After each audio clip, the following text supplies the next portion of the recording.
Welcome to Facts TV News, where everything is true. Quadruple murder victims in Clarendon identified.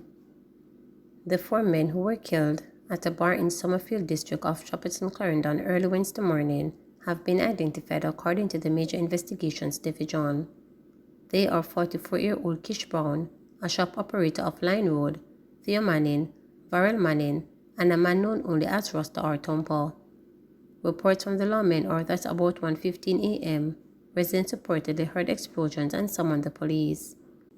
On arrival of the cops, two of the men were seen lying outside a cook shop with gunshot wounds. The other two were found inside the shop. The men were assisted to the hospital where they were pronounced dead. No motive has been established for the killings. Meanwhile, the police are asking anyone with information to make an anonymous report to Crime Stop at 311 or NIB tip line at 811 or call the nearest police station.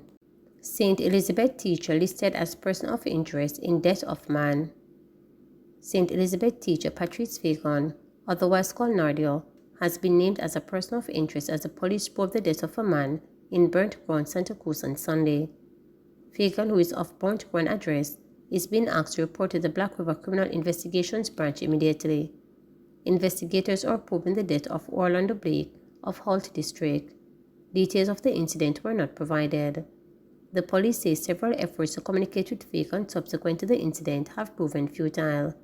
Anyone knowing her whereabouts is being asked to make contact with the Black River CIB at 876-965-2026, Police Emergency 119 number or the nearest police station.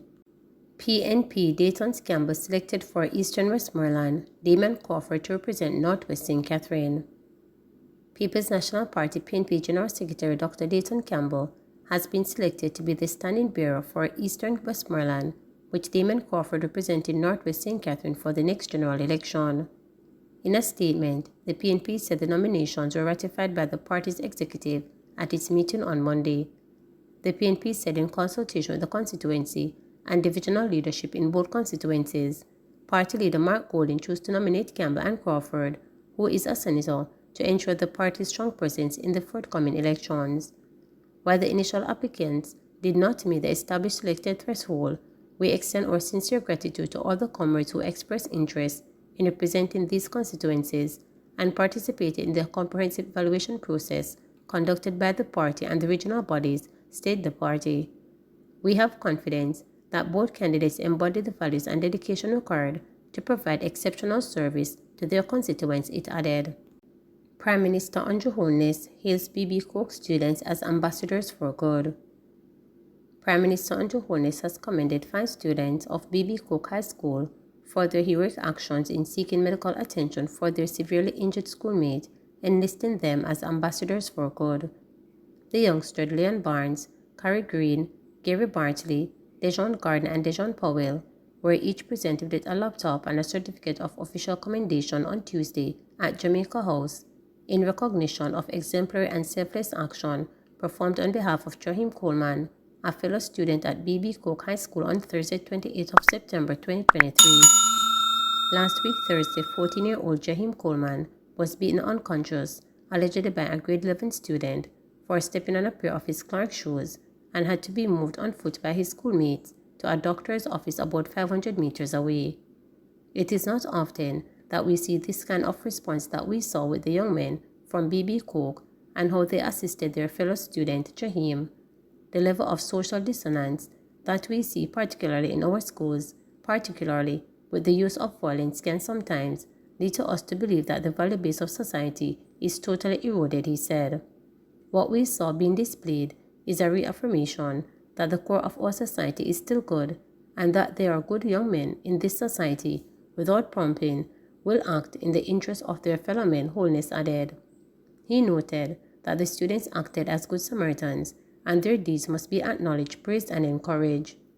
Jahim's survival today could be tied to the action of these young men.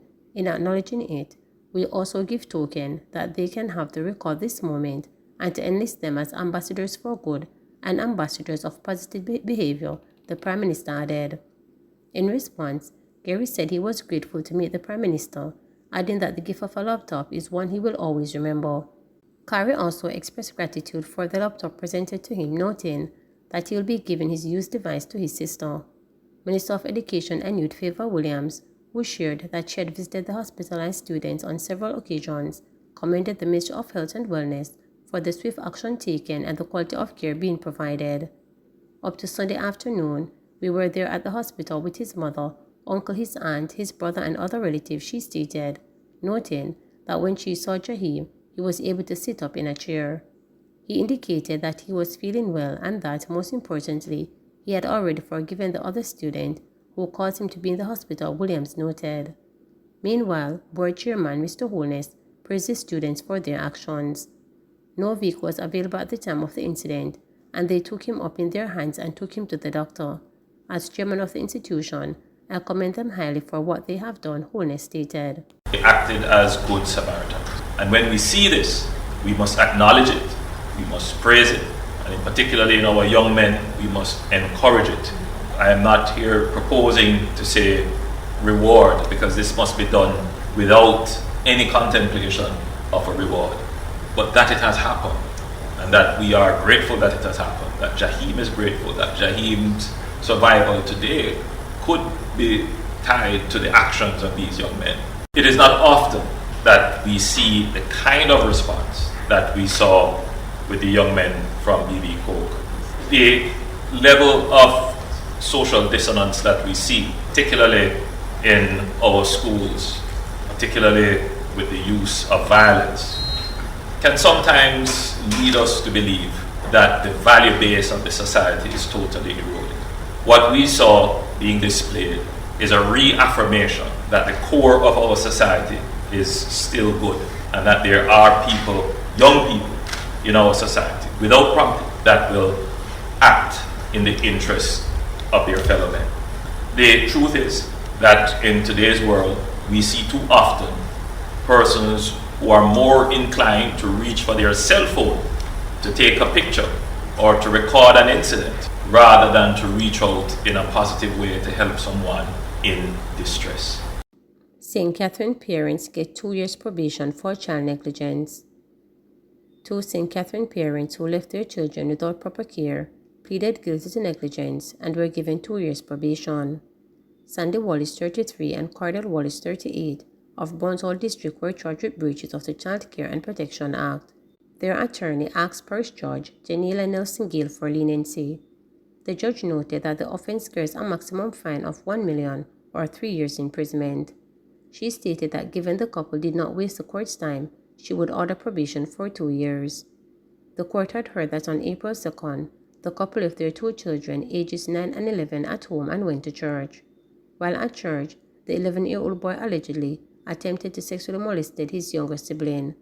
The child ran from the house to a nearby church and revealed her ordeal to the pastor. The matter was subsequently reported to the Brownstone police.